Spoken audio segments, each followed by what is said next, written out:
They always claim it's not enough good African American role models / fathers out there. Fellas, I found a guy whose social media and his presence needs to be made Father of the Year. I could have put this in the financial section, but I thought it was so good. We can put it in the very beginning. Take a look at what this young man has done with his son. King, it's a lot of suckers out you with their money, and you can't be no sucker out you with your money. Bro, I ain't no sucker. Bet you I don't. Okay, what's assets? Assets are things that bring money into your bank account. What's liabilities? Liabilities are things that take money out your bank account. Entrepreneurship is the act of becoming an entrepreneur. What's entrepreneurship? Entrepreneurship is a process of setting up a business or businesses. Taking on a greater than normal financial risk. What's an entrepreneur? Entrepreneur is a person that organizes and operates a business or businesses. Also taking on a greater than normal financial risk. What's financial mean? Money. And what's risk mean? Chance. Come on. What does it mean to own stock? When you own a share of a company. Come on. What's real estate investing? Real estate investing is when you invest in a immovable property. What's the two types of real estates? Commercial real estate and residential real estate. What's commercial real estate? Commercial real estate is property for businesses and workspace, like an office, store, or land. And what's residential real estate? Property to live on, like a house, apartment, or condominium. Come on. It comes with extra fees when you have real estate, you feel me? Mm-hmm. Daddy tells you how many times he pays his state property tax a year. Once a year. What's the type of maintenance fee? Cutting grass. Come on. What's HOA? Homeowner Association. And what comes along with that? HOA fee. Come on. And when it comes to the brokerage percent, what percent is that?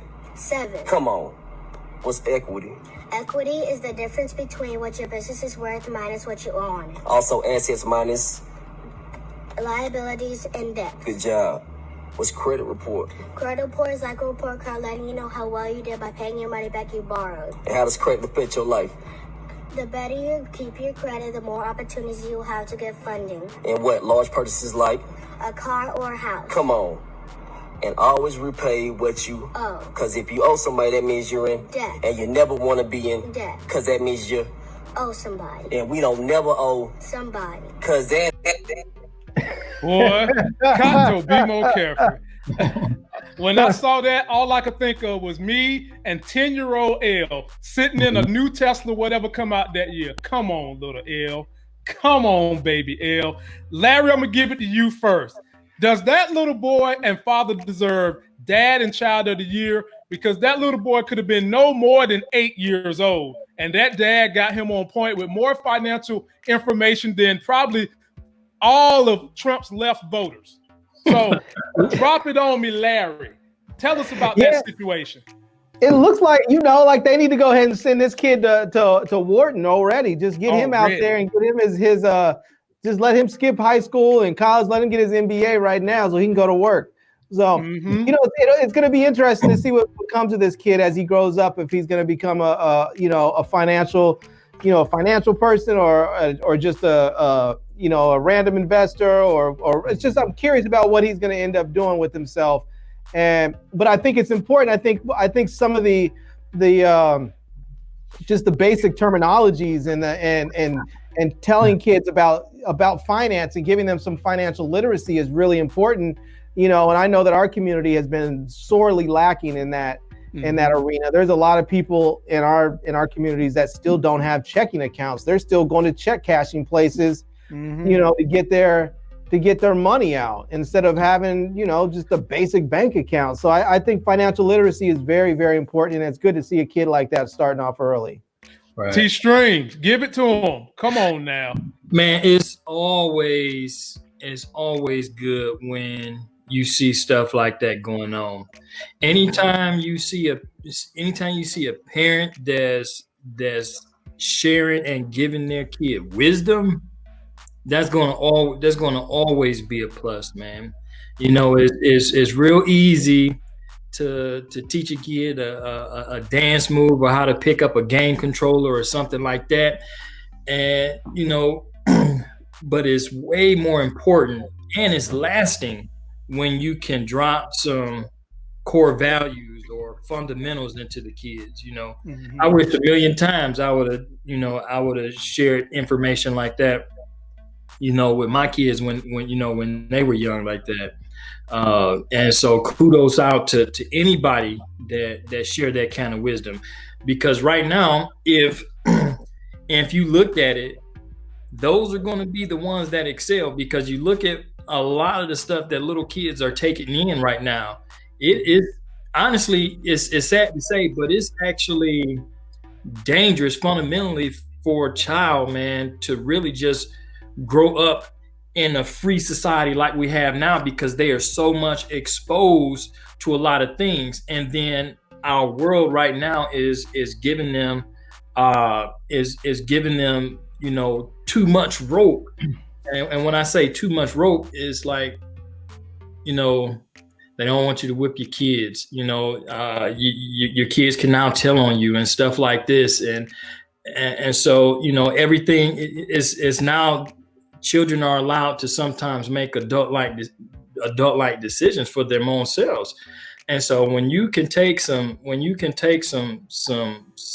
heat and actually give it to a kid, and they can hold on that and become fundamentally sound, they can take that and use that. And even if he's not a banker, you know, he could still use that information when it's time for him to apply for his first credit card.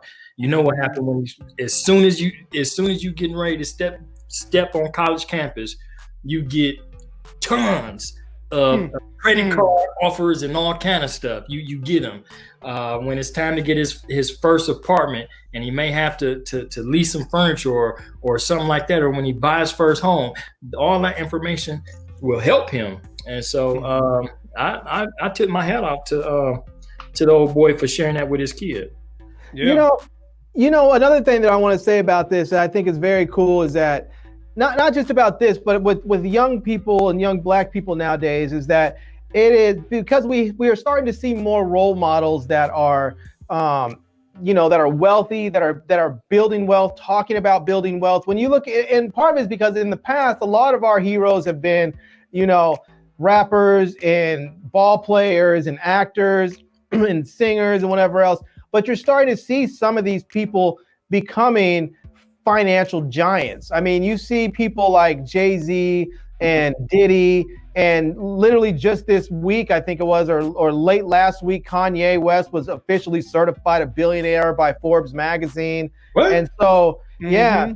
And so it's good to see that, even, you know, because not everybody has a father that's going to do that. And some of these kids, their role models are these rappers and singers and athletes. So it's really great to see, you know, people like Diddy and Jay-Z and you know, and Kanye and Jordan and LeBron and all these other people coming up that are athletes, and they are singers and they are rappers, but they're also entrepreneurs, and they're also, you know, they're telling people, yes, maybe you can't dunk a ball, maybe you can't drop 16 bars as fluid as I can, but what you can do is manage money. Everybody can learn how to manage money. And so I think it's important to see these guys making financial literacy cool. You know, it's not about flexing in a new car. It's about building wealth for yourself, your family, and the next generation. And I think them putting that message out there is very, very cool. And it's going to really, I think, help, you know, push people to do that, our people to do that moving forward. So I want to say, be sure when I chop this up tomorrow and put it on the podcast, and then I chop it up and put it back on YouTube, be sure to share that segment. So everything Larry said, I echo. And that is something you can install in your kid at a very young age. And who says there are not good African-American fathers out there? We just seen one, and y'all are looking at two on this channel right now.